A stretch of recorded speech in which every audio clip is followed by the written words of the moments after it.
differential? Yes. There was very little power that he had.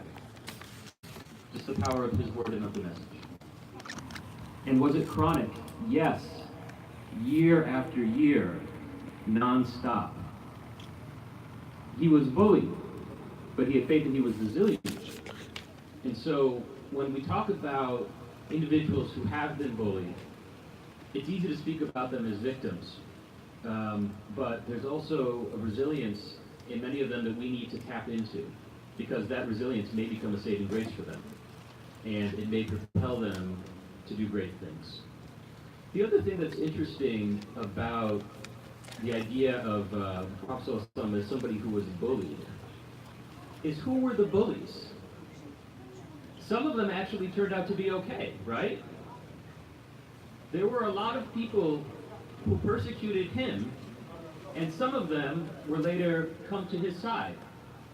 And we have all kinds of examples of this. But I make this point to say that the bullies themselves are redeemable. These are not people who should simply be cast aside as a lost cause. Sometimes they can be inspired to change too. And we might not always know exactly how it happened, we might not know why, and we may never see it. It may take a long time, but I refuse to believe that every kid who is a bully is somehow completely bad as a person. And so we want to keep that in mind too.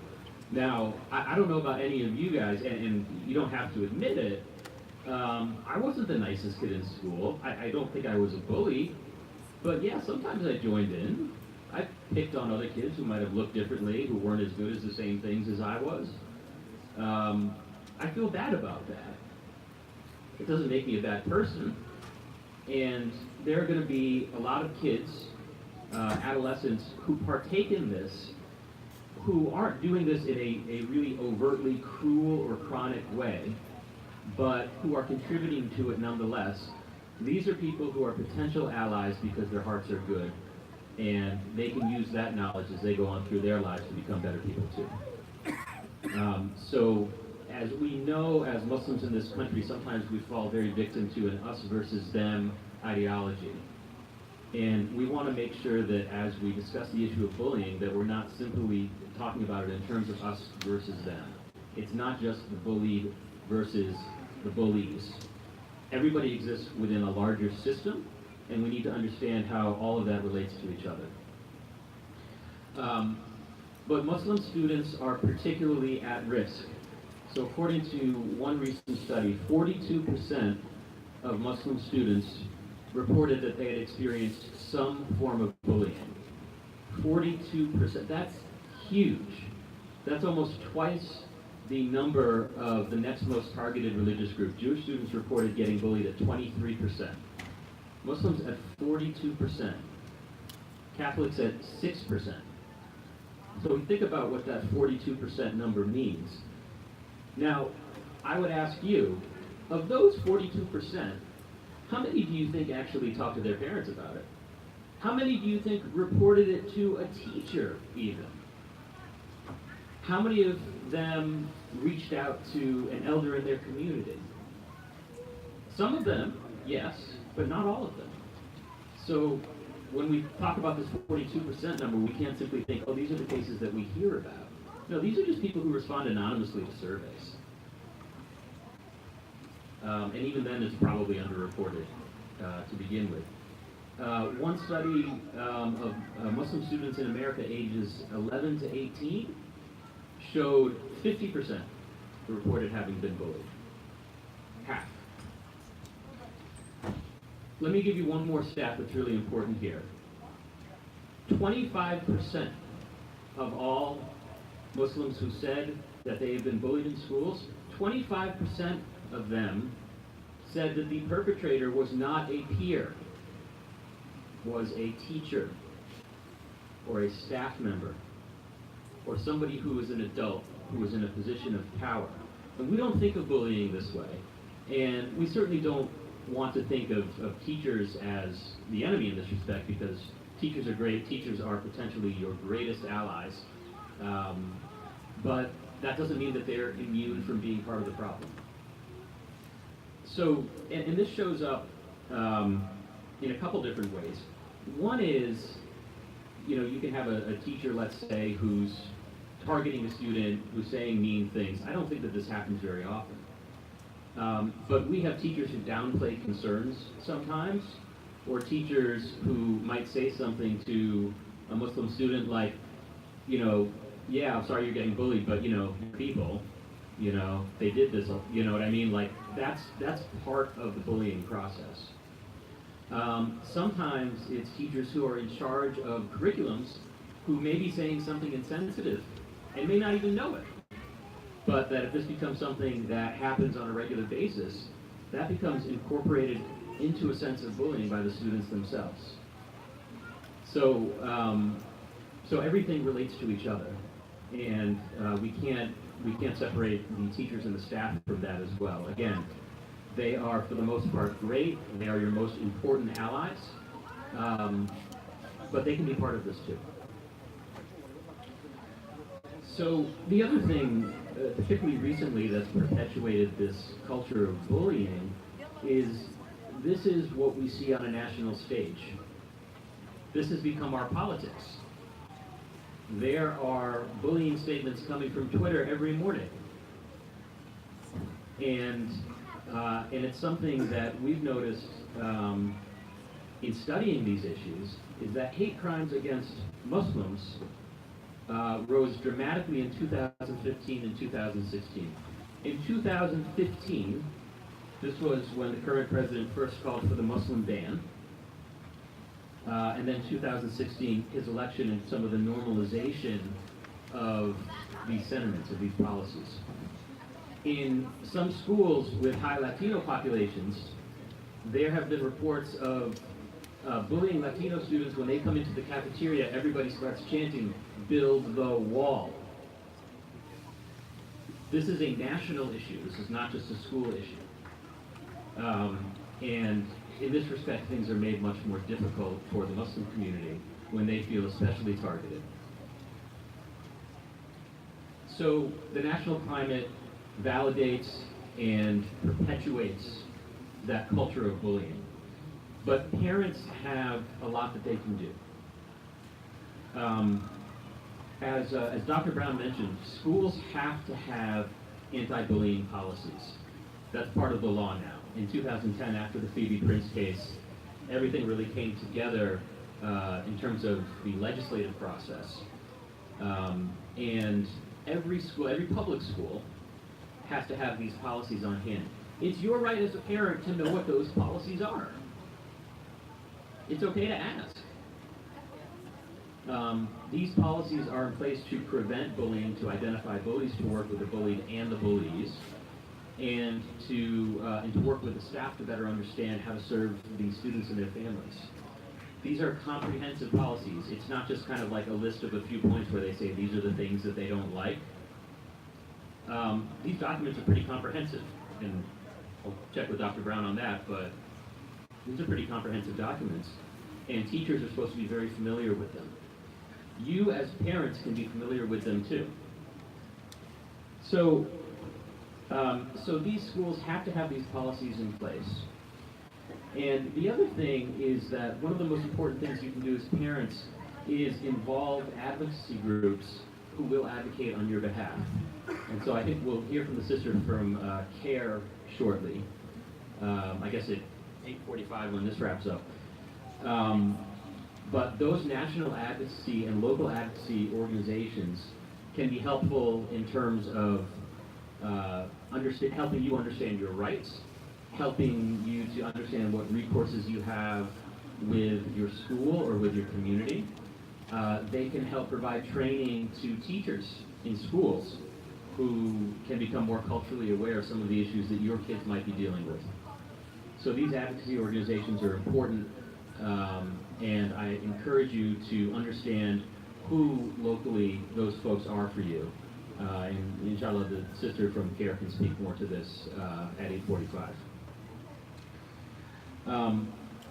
It's okay, and sometimes encouraged as parents, for you to understand what the curriculum is that may be contributing to a sense of discomfort for your kids? Are they studying Islam? Or are they studying current events? Or politics? Or history? How are people like them being portrayed? Do they see people like them reflected in the people who they study? These are important conversations. And oftentimes parents have no idea. They say, hey, are you done with your homework? Yeah, okay. Okay, great. But when that unit on Islam comes around, or on 9/11, or on Islamic history, or on the Crusades, or on the Muslim world at present, you should know what's in those textbooks. Beyond that, you should know how those textbooks are being taught by the teachers, many of whom, again, can be your greatest allies in this conversation. It's okay to go to them and say, hey, I have a perspective to add that I think might be underrepresented in this lesson plan. Now, you want to be careful. You don't want to do that too much, because the teachers won't be that happy with you then. But it's okay to lend your perspective and to encourage your kids to do the same. Because if a teacher says something about the religion that's not true, again, there's a power differential in that room. It's very difficult for a student to stand up to a teacher and say, no, you got that wrong. That's really, really difficult. Teachers don't tend to react well to that either. I remember when I was in 8th grade, I corrected a teacher on her pronunciation of, she was talking about the Iroquois Indians, and she kept calling it Iroquois. And I said, it's Iroquois, I think. And she said, you can go to the hall. So, not always the easiest thing. But again, these teachers are potential allies, and these are people who've committed their careers toward the development of kids, and your kids just as much as any other kid. So you want to be in touch with teachers and with your own students regarding the role of not just the curriculum, but also how that teacher might perceive that your kids are being treated in school. It's okay to check in about that. Everything has a culture. Every system has a culture. A school has a culture. This masjid has a culture. Your family has a culture. Your friend group has a culture. Let's say you see the same friends, the 5 or 6 friends that you haven't seen in a few years. You jump back into the culture with those friends the exact same way. The inside jokes are the same. The cadence of the conversation is the same. The laughter is the same. The awkward tension is the same. The things that there's an unspoken agreement that don't get talked about in that group are the same. These make up the culture of that particular group. Every classroom has a culture. Every school has a culture. Every community has a culture. So within those cultures, we have to ask ourselves, are there cultures that either promote or discourage bullying? One of the most important things that you can teach your kid to do is to not be a bystander. Does anybody know what the opposite of a bystander is? This is one term that we're using nowadays is an upstander. Somebody who stands up. We want the teachers to be upstanders, but it's also important for kids to be upstanders. And that's something that your kids can model too. Knowing how to stand up for somebody who's been targeted. Not always easy, but knowing how to strategically and empathically stand up for somebody who is being bullied. And when schools have cultures or classrooms or friend groups have cultures where upstanding is encouraged, then that has a ripple effect throughout the entire system. So you'll find that some schools tend to have much bigger bullying problems than others. You can't tell me that some schools just have, inherently worse kids than others, right? It's not that simple. So some of this has to do with the culture of the school, and you have a voice as a parent in that. And your children certainly have a voice in contributing to that because they are part of that system. So with your kids, again, bullying is often underreported. And sometimes the parents are the last ones to know. And I see adolescents in my practice in Weston. And, and a lot of times, what I'll hear from parents is, whether it's about bullying or any other issue, depression, drug use, they'll say, I had no idea because my kid doesn't talk to me. How do I even begin that conversation with my 15-year-old? What I say is, begin that conversation when they're 10. Not a conversation about like whatever it is, more grown-up issue that they're dealing with, but open a conversation where your child learns, my parent is the lines of communication are open for me and my parent. I have a 9-year-old. I pester him all the time. How was your day? What are you learning about? Is there anything you want to talk about? I'm always here. He doesn't want to talk about anything with me. But you know what? By the time he's 14 or 15, he may at least have gotten it into his head, my dad is available to talk to if I need him. So those conversations that you wish you could have with your teenagers, you start those conversations in different ways with your kids from different ages.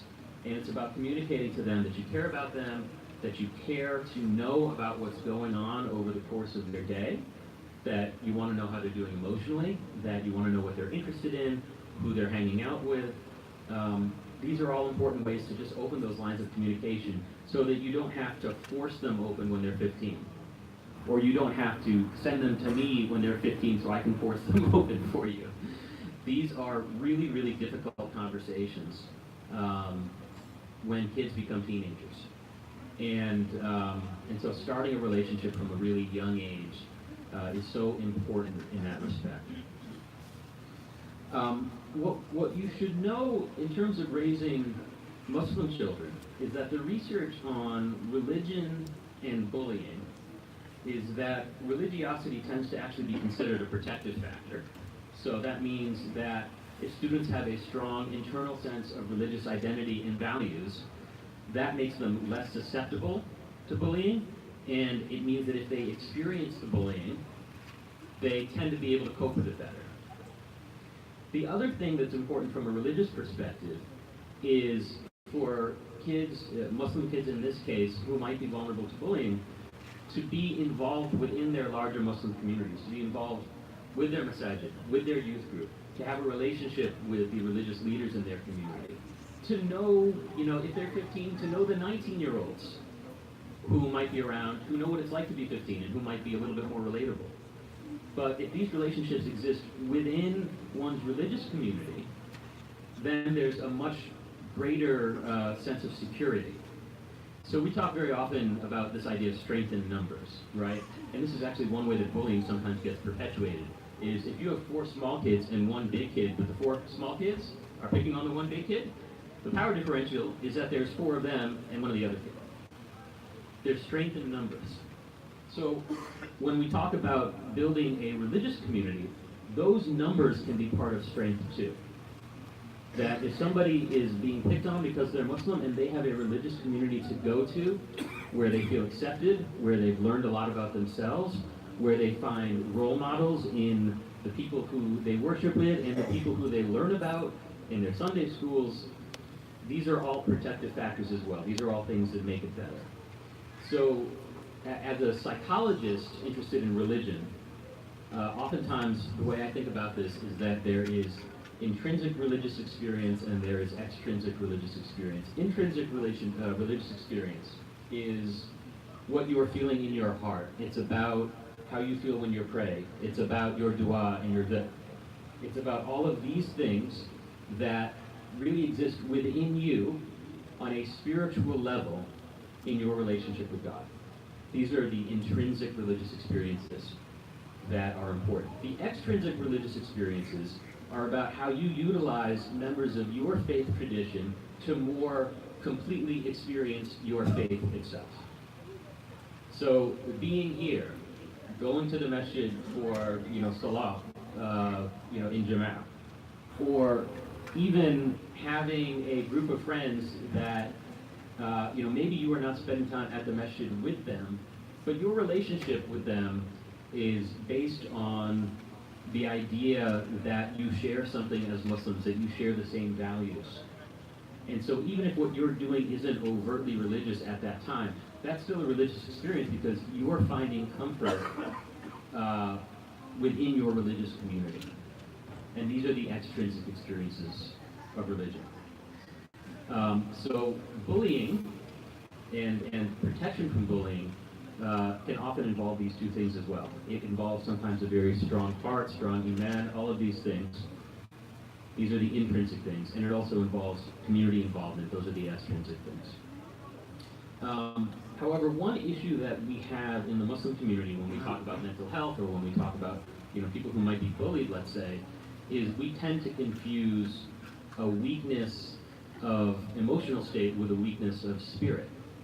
And this is really problematic. Somebody can be depressed and have that not be a sign of poor iman.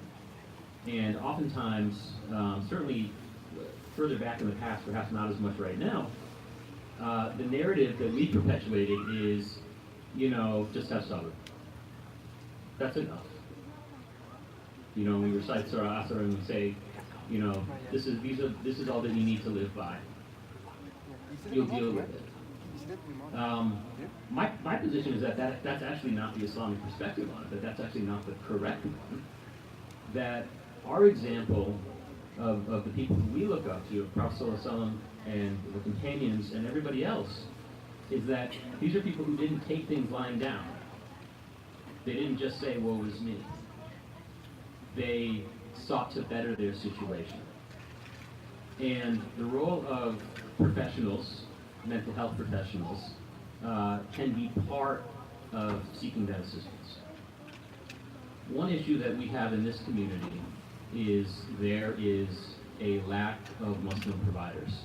And this is something that I hear all the time, and it's a frequent lamentation, and I can't solve that problem alone. There are more and more that are coming through the pipeline, particularly as psychology and mental health are becoming more encouraged to be studied within our community, right? So, we have a lot of people who are encouraged to be doctors and engineers and businessmen and all of that, and that's great. We need that. But right now, we're actually seeing a bit of an expansion in terms of what's considered an acceptable career path for young people in our community. Journalism, community organizing, philanthropy, psychology, mental health. All of these things are considered probably more humanitarian, but these are not just valid professions. These are professions that our community needs now more than ever. So if you're looking to get in touch with a Muslim provider, I know the Islamic Center of Boston Cultural Center tries to keep a database of folks who are Muslim or who are culturally competent in some way. But one thing that I want you to recognize is that help from a Muslim provider isn't necessarily the only help that's available to you. There are a lot of providers out there who, even if they don't have the competence in the topic of Islam, they have competence in the process and the mindset of culturally competent counseling. So what I mean by that is, you can walk into somebody's office and they may not know much about the religion, but what they know is how to be appreciative and curious and wanting to learn and accepting and open-minded and non-judgmental. Some counselors are better at this than others, but those who are really good at this, they will probably be very good candidates to treat members of the Muslim community. And by the way, not every provider, just because they're a Muslim, means that they're a great provider either. So we want to seek out people who are allies in this process, and that includes people who we might give a chance to as providers, who may in fact really have something to benefit our loved one or our community. So a good example was the woman who was up here before me, Ms. Tino. She's somebody who obviously has a good heart, somebody who wants to be in a place like this to speak to you, who's volunteering her time and letting you know about what she and her organization can do to help. Now, when we were praying in here a few minutes ago, she probably didn't know what we were saying, but I bet that if you came to her and said, I want somebody who's sensitive to, my culture, she would say, well, I'm listening. That's important right then and there. That's really important. So, it's 8:30 now. We're going until 8:45. Maybe we can leave 15 minutes right now for Q&A before we get the larger panel together, because I don't know how much the conversation is going to be more dominated by the youth, or whether or not there will be questions that are more comfortable for the parents to ask in this setting rather than with the kids here.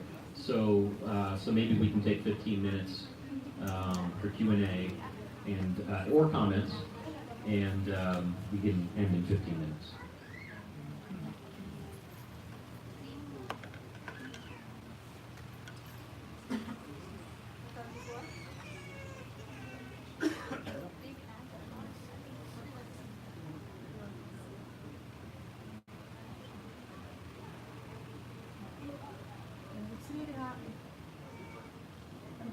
It is really good to have the opportunity to meet you and talk to you. It's really a nice opportunity to talk to you and to have from your experience. Thank you. I want to talk about my experience with my daughter as a newcomer to the U.S. as a Muslim family. And she had some hardship to fit in because she was wearing hijab. But unfortunately, she was having the struggle from kids who are from our own faith. Yeah. And they just keep bullying her, calling her name, mocking her accent all the time. And for a whole year, I was consulting the people there in the school, but there wasn't that much help. The kids will, they will leave her alone, then they will come back afterwards and keep giving her a hard time. But afterwards, the most important thing to do as a parent is just keep supporting them, give them confidence of their faith, of how they look, of their religion. And the most important thing also, you must be aware of your kid. From a look on her face, I will tell there is something wrong with her at school. And the most important thing is to keep talking to them. And also consulting, the teacher, because at the time, I noticed my daughter that she wants to stop informing about the kids who are bullying her. She's embarrassed to keep going to the teacher and telling her that they are giving me hard time. You see? And I told her, it is your right to be treated as a human being. No one has the right to call you names or to make you feel sad or embarrassed. It's your right. So I think the main thing is the family, the first thing, and the second thing, also the support from the school. Thank you. Yeah, well, you said something really important, which is that your daughter told you. Yeah. And, sometimes that's not the way that parents find out, and sometimes parents don't find out at all. So, again, the importance of cultivating that relationship that you have with your daughter, where she can come to you. I'm sorry that your experience with the school wasn't effective. Yeah. And wasn't that effective? Yeah. Yeah. I think that when we have kids who are bullied, sometimes what the message that they take away from it is there's something wrong with me. There's something wrong with what I'm wearing. There's something wrong with my accent or my culture or what I believe.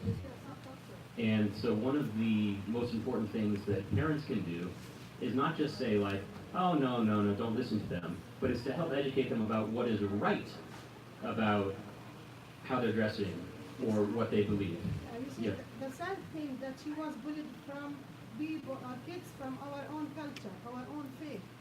That's, that made me sad and hurt.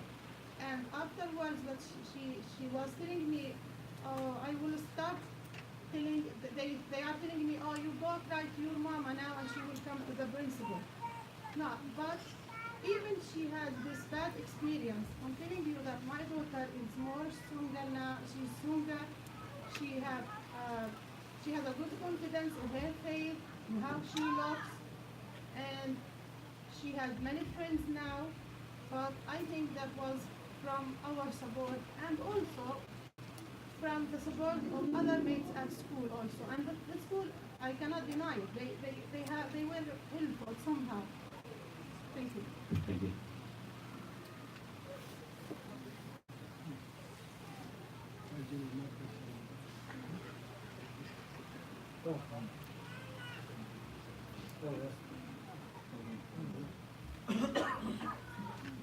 Assalamualaikum. Right. So just thinking loudly here, like what's more efficient? Is it to teach your kid to be self-confident and tell them frankly that the world is not perfect, they're going to be subject of bullying and other unfair things, or they just have to defend themselves and how, or trying to be protected and asking every day, are you being bullied or not? My opinion, I think the first choice is more efficient. The reason I'm saying that because I was born overseas and I know, we were bullied, and I never heard back home that someone committed suicide because they were bullied. So I think being too protective to your kids, you make them fragile, and then they lose that immune system to defend themselves. So I think we just have to have that balance. So this depends on where a kid's at developmentally. One of the most fundamental questions that we have to answer psychologically from the time we're born is essentially, how much can I trust the world around me? How safe can I feel? Are my needs going to get met? Are the people in my life going to take care of me? The answer to this question begins to be formed the first time that a baby cries and is fed, or is changed, or is held. And this shows up throughout the entire lifespan. It may show up for a 5-year-old when they skin their knee and cry, and their mom comes and gives them a Band-Aid. It's the same thing. It also is when we enter into friendships or romantic relationships where we're being emotionally vulnerable with other people, where we want them to trust us and we want to trust them. Those are other experiences that help us just make us feel like the world's generally a good place and a safe place. And so as your children grow up, you want to find the developmentally appropriate ways to let them know that the world's a safe place. That doesn't mean that we sugarcoat things. That doesn't mean that we lie to them. But it does mean that at the very least they understand that if something bad happens, you'll always be there for them. In terms of just the question of, do you kind of give them the hard truth versus do you just try to shield them even if they're a little ignorant? That depends on the kid and it depends on the age. But you're going to want to, as a parent, keep those lines of communication open so that you will know your kid well enough to be able to sense what they can take. And again, that starts from an early age. So I agree that there's a difficult balance here, but I think that gradually you can expose kids to some of the more ugly things in the world. But understand that as a parent, you want to try to control that process as much as you can. So if there's something negative that you think might be hurtful for your child to know about, it's better for them to hear it from you than from their peers, because you can frame it in a knowledgeable and sensitive way. Thank you. Thank you so much for coming on. I just have a question. So, how should the school system and parents deal with the issue when we have like racist statements coming from the media and political figures? And I was a little bit with like mind-opening when you said that sometimes this only coming from staff members and teachers as well. And some of them that might start with certain ideas. and we look at teachers as like more like role models and everything. We respect them, and whatever they say, like has a big weight in the classroom. How can we navigate all these factors within a school setting? And how can like some advice on their own experience for either parents or some intervention that school might have to do on their part to help us cope with this situation? I mean, it's unavoidable. And when you have like the freedom of speech, when you have political figures, such as the president, saying all of this stuff, it becomes like more, let's say, it becomes more normalized. Yeah. And if someone such as a big figure is using it, why wouldn't other people use it? We know that's an issue, but how can we just navigate? Thank you so much. Yeah. You know, it's difficult with the news media and the political climate. I've kind of gotten to the point where I really try to shield my younger kids where I can from a lot of the noise. But when they get to the point where, you know, things about, you know, Muslims and terrorism and things like that are going to start being talked about in school, not because they're taught, but even just because kids learn more and then it becomes kind of part of the discussion on the playground or whatever, I want the message to come from me. So the number one way to kind of inoculate your kids from getting all of these bad messages from outside the home is to provide good messages inside the home, to provide them early, and to, you know, help your kids understand that you're accessible, that you're willing to answer their questions. And so that's, I would say that's the primary thing. The other thing, you know, regarding schools, just like you want to be involved with your kid's life from an early age, because you never know when that involvement is really going to be needed, the same with schools. You should care to know who the stakeholders are in your school, who some of the other kids are, who the teachers are. And even if you feel like there's no real crisis, you will have those relationships in place when you need them. So that those faces that you're going to will already be friendly faces. Thank you.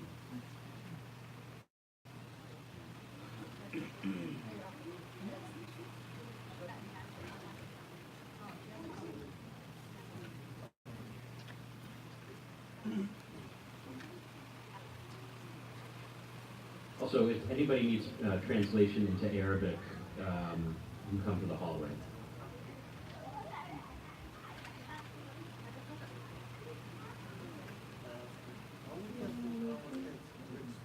Do you want to get the mic? Oh, no, I'm sorry. Yeah. Go ahead. You just have a small comment.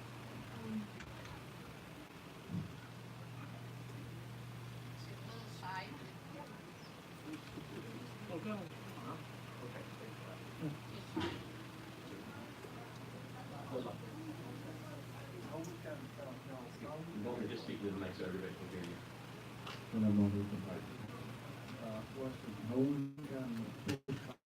So how? Yeah. Yeah. It's very difficult. It's very difficult to draw somebody out when you absolutely need them to be drawn out. When you haven't drawn them out beforehand.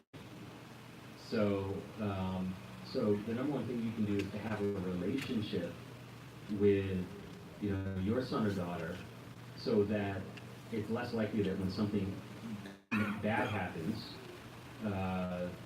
that they're not going to come to you. So I would say that's the number one message, is that relationship needs to be built over time. So we reduce the likelihood that your kid isn't going to clam up and just say nothing when something difficult's going on. There are other ways to try to get at what's going on in their life. You can try to talk to the school, you can try to talk to their friends. You should be familiar with what's going on their social media accounts, if that's a trove of information, if you have access to that and if they can explain it to you. You know, and it's also important that in a two-parent household, when, like, let's say there's a mother and a father, that they are talking to each other about what they're hearing from their kids. Because if the parents aren't communicating, I mean, you know, there's sometimes where, let's say, mother hears something, And Dad hears about it 6 months later and was like, wait, our kid said that? What are you talking about? What? So the parents got to be in touch as well. Alaikum. Like, Thank you, brother, for this valuable information. sure. Just a quick question, you said that sometimes some cases not being reported. So if this been happening twice and like too many times and the school doesn't take an action, so what do you think? There is a legal way to go to or just that there is any legal system can help you to Right. figure out this or to protect your child? That's a better question for either Dr. Brown or the sister who's coming in from CARE, who can speak a little bit more about advocacy.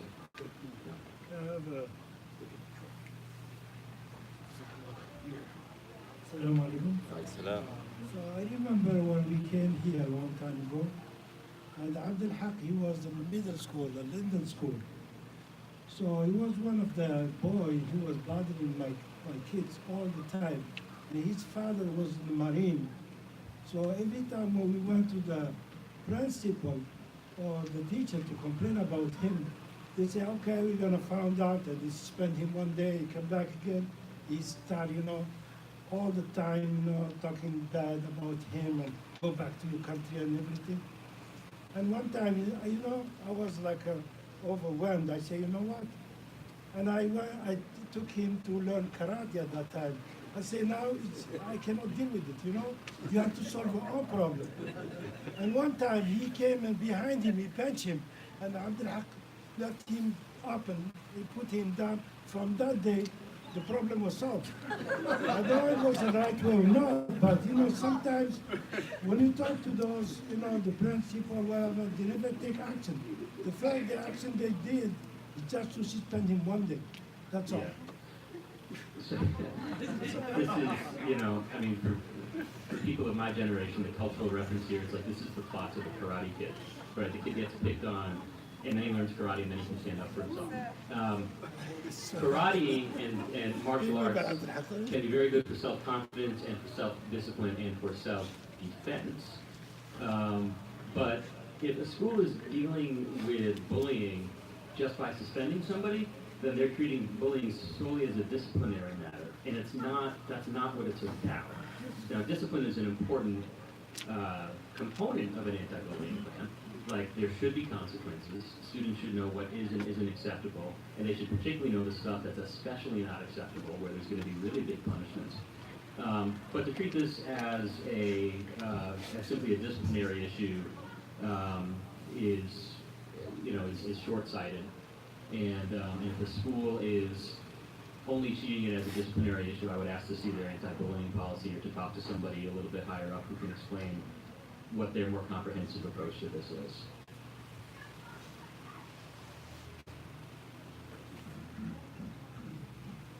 Can I ask a question? Maybe a question, You can. I don't know if it's for a psychologist, but it's more has to do with social,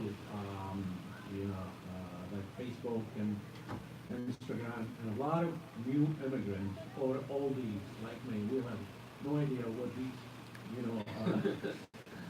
toys about. So how do you deal with this? Because now you're told by the school or the psychologist that you need to watch, your these tools. But as a parent, you don't know how to deal with it. Yeah, I mean, it's tough, but you have to educate yourself. I would say that in terms of social media, the big three right now for middle and high schoolers would be Instagram, Snapchat, and Facebook. Facebook, not as many middle schoolers on that because in theory they're not supposed to be, but a lot of middle schoolers have Instagram and Snapchat. Twitter there's not as much bullying that goes on Twitter. I mean, it's a public forum. It's, sometimes people like measure themselves against their peers by how many followers they have and stuff like that. But the kind of coordinated or sustained bullying doesn't tend to happen over Twitter as a medium. You'd want to look at Facebook, Snapchat, and Instagram. In terms of Facebook, that's mostly high school students and not middle schoolers. Snapchat is a messaging service that has a lot of other wrinkles that go along with it that make Kids think that it's a lot of fun, but it's also a way for somebody to communicate a negative message to somebody else. Instagram is another kind of social measuring stick where a lot of people use it. You know, they try to get as many followers as they can from their classmates, and if they get the followers, then they're popular. They post pictures of themselves, but they may post pictures of other students in order to bully those students, or they may follow those students on Instagram and bully them through comments on their Instagram. So there are a lot of different ways that this can work. As a parent, it's a big chore to try to understand the mechanics of social media and to keep up with it. The bad news that I have is I don't think there's much other choice. Somebody in your house has to know how social media works. Specifically how these forms work, or any other form that comes along that becomes the next big thing. If you don't know, ask your kid. If your kid won't tell you, ask their friend. If they won't tell you, ask, your nephew who's in college, who's now a little bit more mature, and will say, oh yeah, uncle, I'll show you how that stuff works. But find out from somewhere. The other thing, just while we're on that topic, is the importance of parental controls and parental monitoring on technology. So there are some general principles that are good to apply here about, for instance, computers and laptops being in public spaces in the house, or you having access to your kids' social media accounts, you being able to see what's going on there, you being able to control what internet sites are being visited. Kids today are like so much better than we think they are at navigating the internet. So, like this morning, my oldest is 9 years old, and my wife had pulled up our Netflix account, and she was like, "Who's Super Taco Dude?" And I'm like, "Oh my God, he got into the Netflix account to change his username because he thought the name Super Taco Dude sounded cool." That's a 9-year-old. They observe so much, and they're so savvy, and it's a pain to try to feel like you can keep up with them, but you gotta try. You gotta try.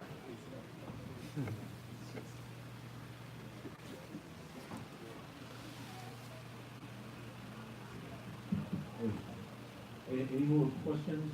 Otherwise, inshallah, we'll break to a 10 minutes break. We'll give you, time so you move, inshallah, so you don't sleep. And then we'll come back here because there may be more questions with the whole panel.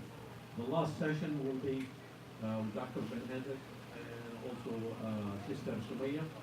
And some of these questions that you asked, she will be here. And the kids also, or the youth, will be here with us in front. So maybe it's the time to go out and stretch for 10 minutes, and then we'll come back here. Please come back.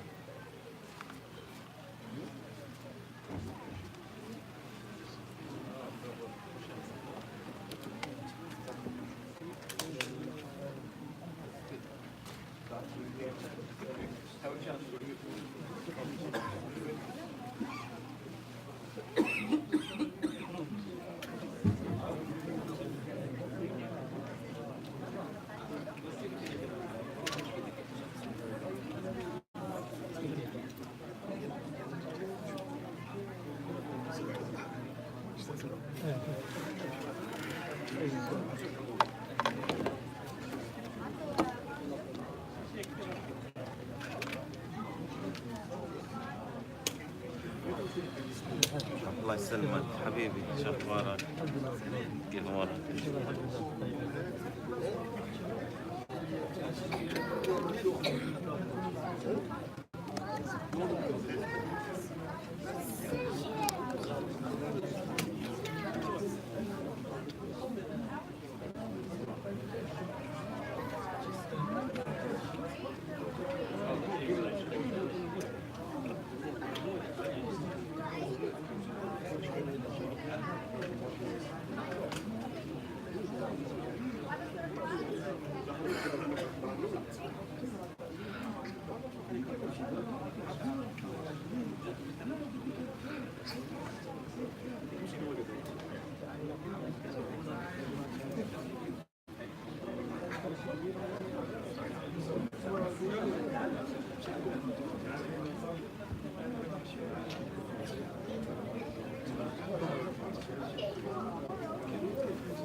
اوكي دابا فين كيزيرو فيه شكون كيزيرو فيه هاد المرة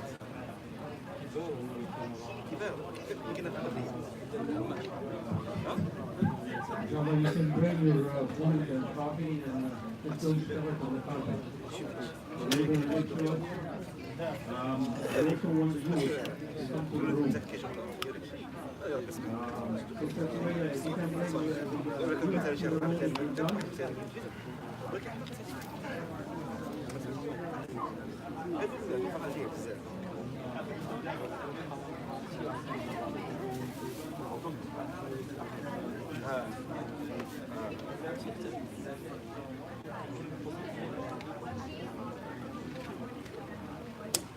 كاين شي علاش ما نقول لكش دابا الوالدين يطلب دور الوالدين تخليه تستافد منه فهمتي قول ليه اوكي حنا راه بقاو صح دابا المشكل دابا هو كيشوف الوالدين حنا هما كيتنكروا كيخباو كياخذ من ديك الطبيعه كونت هذا هو المشكل بحال داك الدبور يكون هذا بالنسبه لي انا ولادهم ولادي شخصيه كاين كاينش لي علاش الوالدين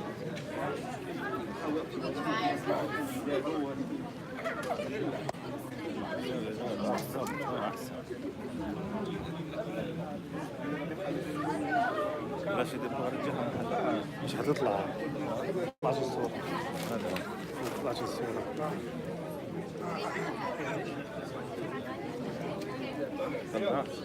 بس بدك تعجب كرسيك وقعد هنا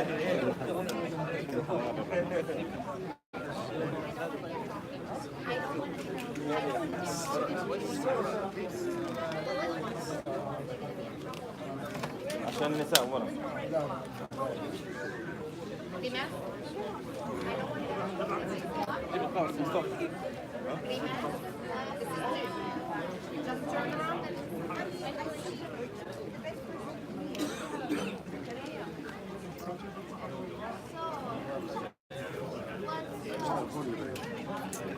مش عارف how to stop this هذا كله عاد بيطلع فاضي مش عارف لا